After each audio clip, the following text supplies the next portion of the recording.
хотим на вас равняться. Загитова поздравила Тутберидзе с днем рождения.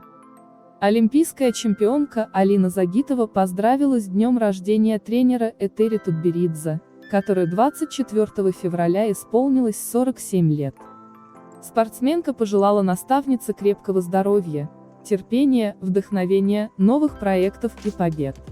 В своем поздравлении, опубликованном в Инстаграме, Загитова назвала Тутберидзе лучшим тренером на всей планете. «С вами мы прошли путь к олимпийскому золоту и другим медалям, и я очень горжусь, что однажды мне посчастливилось попасть к вам в группу. Вы не просто тренируете, вы создаете фигурное катание, вкладывая всю свою душу, и мы, ваши ученики, хотим на вас равняться», написала олимпийская чемпионка. Медведева о Тутберидзе. Сегодня день рождения у человека, который изменил фигурное катание. Двукратная чемпионка мира по фигурному катанию Евгения Медведева поздравила с днем рождения Этери Тутберидзе. Сегодня день рождения у моего тренера Этери Тутберидзе. Человека, который изменил фигурное катание и поднял на другой уровень. Все поздравления мы всегда говорим друг другу лично, а здесь хотелось бы пожелать Этери Георгиевне продолжать удивлять, развиваться и добиваться всяческих успехов, написала Медведева на своей странице в Инстаграме. Тарасова пожелала Тутберидзе уникальных достижений в новом сезоне. Заслуженный тренер СССР по фигурному катанию Татьяна Тарасова поздравила с днем рождения Этери Тутберидзе. Поздравляю выдающегося тренера Этери Георгиевну Тутберидзе с днем рождения. Желаю здоровья и счастья. Успехов дочке. Уникальных достижений в наступающем новом сезоне всем вашим спортсменам. Написала Тарасова на своей странице в Инстаграме.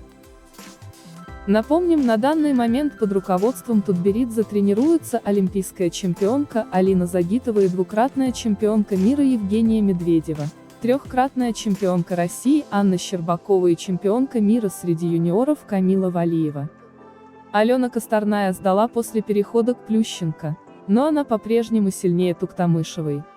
Алена – фаворит в борьбе за последнюю путевку на чемпионат мира. Воспользуется ли фигуристка недостатками главной соперницы? Год назад Алена Косторная была лидером мирового фигурного катания. А сейчас ей приходится бороться за третью путевку на чемпионат мира. Действующая чемпионка Европы лишилась тройного акселя, пропустила большую часть сезона из-за проблем со здоровьем, а на обоих турнирах осталась только второй. Но даже при этом потенциально Косторная сильнее Лизы. Даже без ультра-Си. Алена – главная претендентка на участие в чемпионате мира. Из-за потери Косторной своего единственного элемента ультра-Си, Туктамышева получила преимущество в технике, но его нельзя считать панацеей для чемпионки мира 2015. Да, у Лизы шикарный тройной аксель. Да, у нее эталонный тройной лупс. Но все это нивелируется простыми заходами на прыжки, из-за которых Туктамышева получает низкие надбавки, даже при чистом приземлении. Косторная же даже в не лучшей форме прыгает без видимых усилий и всегда заходит на элементы со сложных шагов. Еще одно слабое место Лизы – каскады. Ученица Мишина исполняет в начале произвольной программы тройной аксель, двойной тулуп, но затем теряет баллы на простых комбинациях. Во второй части программы у Туктамышевой стоит двойной аксель, тройной тулуп, двойной тулуп и секвенция из тройного лупса и двойного акселя, которая толком и не считается за каскад из-за паузы между прыжками. Такая комбинация дает понижающий коэффициент в оценке, из-за чего Лиза набирает за него меньше базовой стоимости самих прыжков. У Косторной же с каскадами полный порядок. Во второй половине программы Алена делает тройной флип, тройной тулуп и тройной флип, ойлер, тройной сальхов, неизменно приносящие ей хорошие надбавки. По сути, тройной аксель для Туктамышевой – это возможность оставаться конкурентоспособной. Он позволяет Лизе нивелировать недостатки в технике и получать баллы на уровне топовых фигуристок, не владеющих ультра-Си. На этапе Гран-при в Москве Туктамышева получила за технику на 8,67 балла выше, чем Косторная. Но тогда Алена откатала слабо, с 3 недокрутами, а Лиза выдала лучший прокат в сезоне. При чистых прокатах по технике Косторная будет дышать Туктамышевой в спину, а более щедрые оценки за компоненты принесут ей лидерство. Важный резерв для Туктамышевой кроется в дорожках шагов.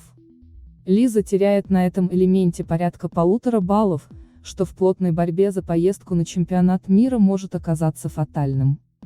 Правда, у Косторной в этом сезоне тоже просматриваются проблемы с дорожками, но, возможно, в новой произвольной программе от этих ошибок удастся избавиться.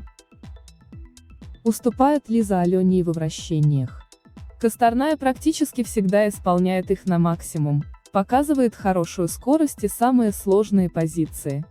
Туктамышева же чаще всего зарабатывает 3-й уровень, 4-й дается ей с большим трудом. За каждое вращение Лиза теряет еще по баллу. Но ученице Мишина все-таки стоит отдать должное, в этом сезоне она сделала большой прорыв, вернув Бильман и затяжку. Ну и, пожалуй, самая острая и обидная проблема Лизы – оценка за компоненты. Уже который сезон Туктамышева по этому показателю уступает вчерашним юниоркам. Порой эта оценка кажется необоснованной, но по некоторым критериям Лиза действительно смотрится слабее фигуристок нового поколения. При ярком артистическом таланте и точной интерпретации образа, опытная спортсменка проигрывает конкуренткам во владении коньком, разнообразии связующих элементов и насыщенности программ. Про вторую оценку Алены можно даже ничего не говорить. Косторная уже в первый взрослый сезон получала компоненты выше Медведевой и Загитовой. И хотя после перехода к Плющенко Алена сдала, и вполне заслуженно стала получать меньше, ее оценка за компоненты остается весьма весомой. Даже с грязными прокатами Косторная получает вторую оценку выше, чем Лиза с идеальными. И не без оснований. У Алены потрясающее скольжение, сложные связки и прекрасная интерпретация. Несмотря на регресс, наметившийся у мировой рекордсменки после смены тренера, Алена по-прежнему сильнее Туктамышевой. Впрочем, это вовсе не гарантирует ей участие в чемпионате мира. Главным фактором в борьбе за поездку в Стокгольм может стать текущее состояние фигуристок. Обе спортсменки перенесли вирус и намучились с его последствиями. На последних турнирах Лизе не хватало сил на всю программу, а тройной аксель стал нестабильным. Но она хотя выступает и постепенно набирает форму. Что же с Аленой, до сих пор неизвестно. Фигуристка из-за осложнений пропустила командный турнир и занялась постановкой новой программы. В этом контексте шансы у Лизы и Алены примерно равные. И скорее всего победит та, кто чище откатает. Главное, чтобы все решилось по справедливости, без внешних факторов и искусственных процессов. Ведь вполне возможно, что и для Косторной, и для Туктамышевой это последний шанс на участие в чемпионате мира.